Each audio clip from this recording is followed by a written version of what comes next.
ফুরাই গেলে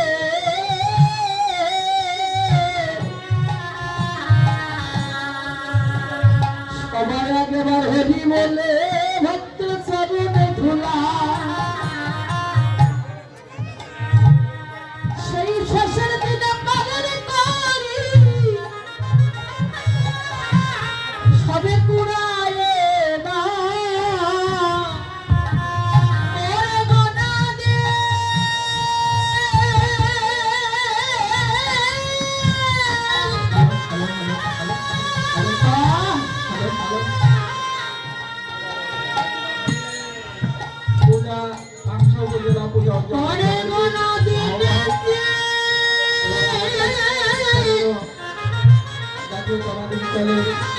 সভাপতি বাংলার ভাই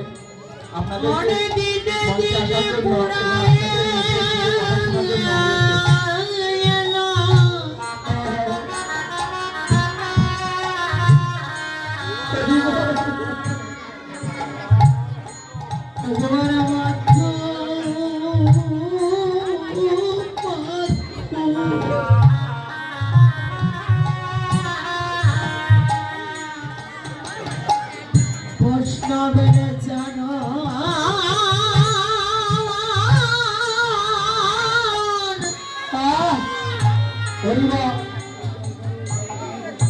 ঘরে চরণ তুলি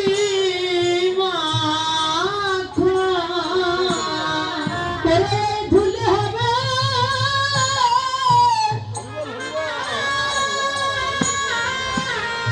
এই বৈষ্ণবের চরণ ধুলি সেই ভাব পরে পরে করি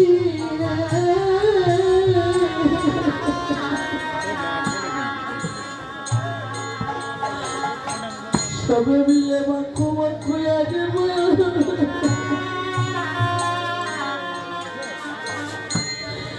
মাখো মাখো আগে এই সাধারণ চরণের ধুলা এই গোলামে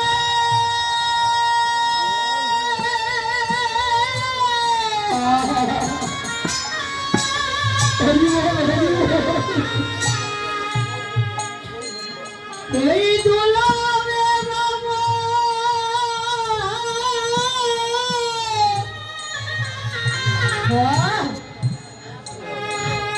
ওরে বাবু পানে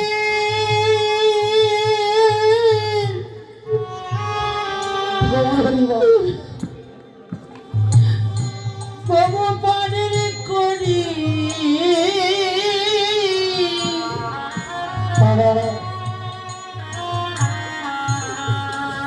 একবার মাখো মাখো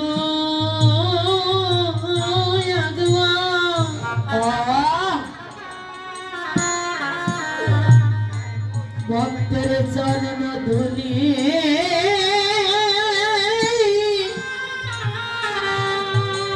ওরে মা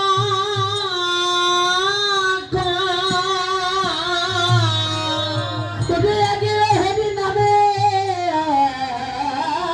হরি নামে খেলা যে জন খেলে তারা যে সাধুগুরু বৈষ্ণবের দলে গেছে বিষা এই হরি নামে খেলা যারা খানে তারা তো সাধুগুরু বৈষ্ণবের দলে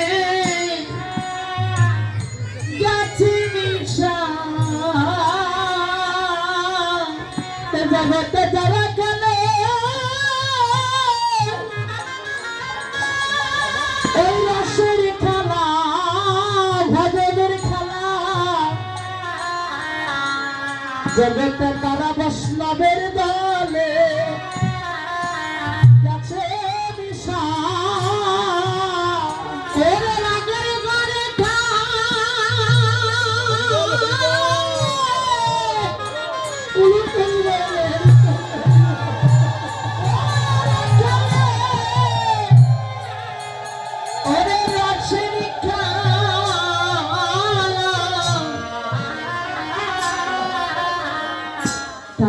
বৈষ্ণব দলে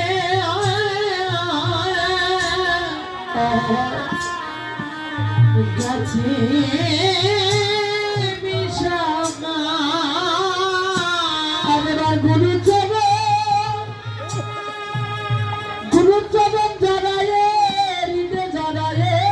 ফেলে যে যেন খেলার একেবারে সেই পঞ্চরসের খেলা ঘরে ঘরে চরণের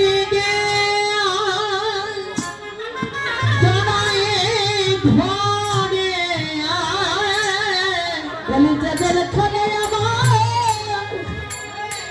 এই হরি নামের খেলা ওরে গুরু চরণের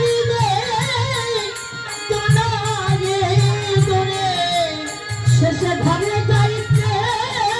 পদ হলো যা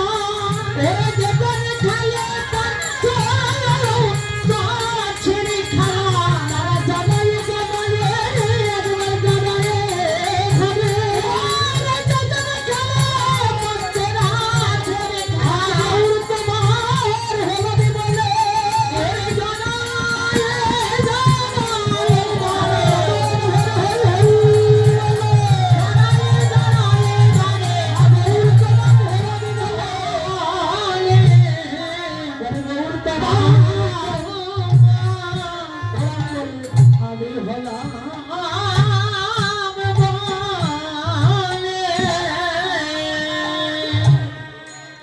যারা গুরুচরণ আশ্রয় করে হৃদয় যারাই ধরি হাওয়া তোমার হলাম বলে যারা খেলে ভজনের খেলা রসের খেলা ভজনের ঘরে বসে যারা খেলে পঞ্চরসের খেলা তাদের কোনো কিছু ভালো লাগে না সদাই তারা জড়ি জড়ি ধরে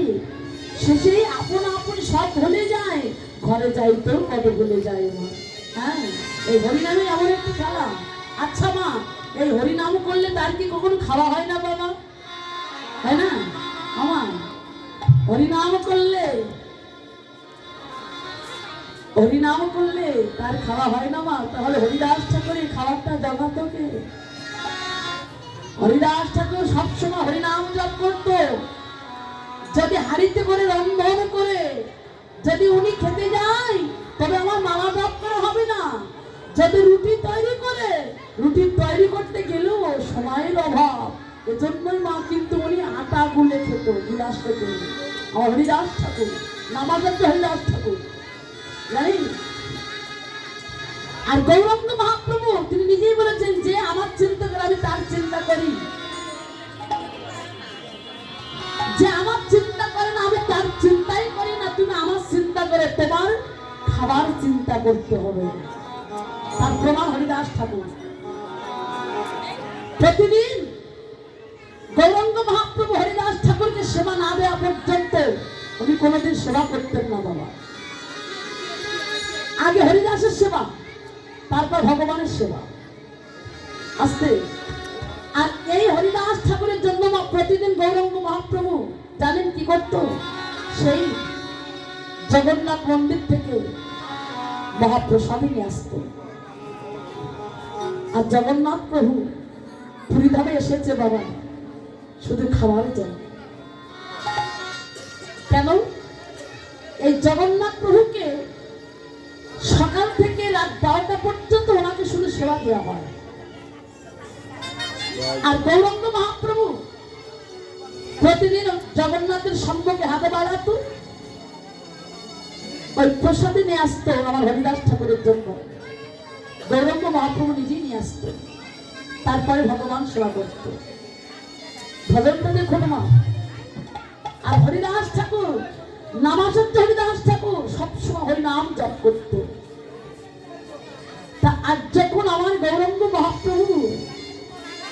আমার জগন্নাথের সম্মুখে যে হাতে বাড়িয়েছে আমার গৌরবের হাতে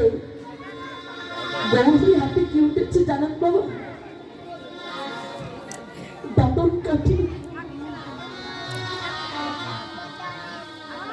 আস্তে আস্তে আমার কথা বলে ভজনটা দেখো কীর্তন সম্পূর্ণ ভজনের কথা সম্পূর্ণ ভাগবতের কথা আর যখন হাতে বাড়িয়েছি আমার গৌর হয়ে হাতে উঠেছে দাপন কাঠি, মানে ওই জগন্নাথ প্রভুকে যাওয়ার তো বাবা একটি গোকুলের পূজা তাক বাজার জন্য। আজকে ওই দাপন কাঠি যখন গৌর হয়ে হাতে উঠেছে মনে মনে চিন্তা করছে এটাই বুঝে আমার হরিদাসের ভাগ্যেই ছিল। হরিদাসের কাছে এসে বলছে হরিদাস, হরিদাস দেখো না আগের ভালো কিছু পাইনি, আর জগন্নাথের দাপন কাঠি উঠেছে হাতে, এটাই বুঝি তোমার ভাগ্যে ছিল, এটাই তুমি সেবা করো। দাপন কাঠি কতটা লম্বা হয় মা? এতটুকু। আমার গৌরাঙ্গ মহাপ্রভু তাই দাপন কাঠি আর্ধেকটা ভেঙে দিয়েছে।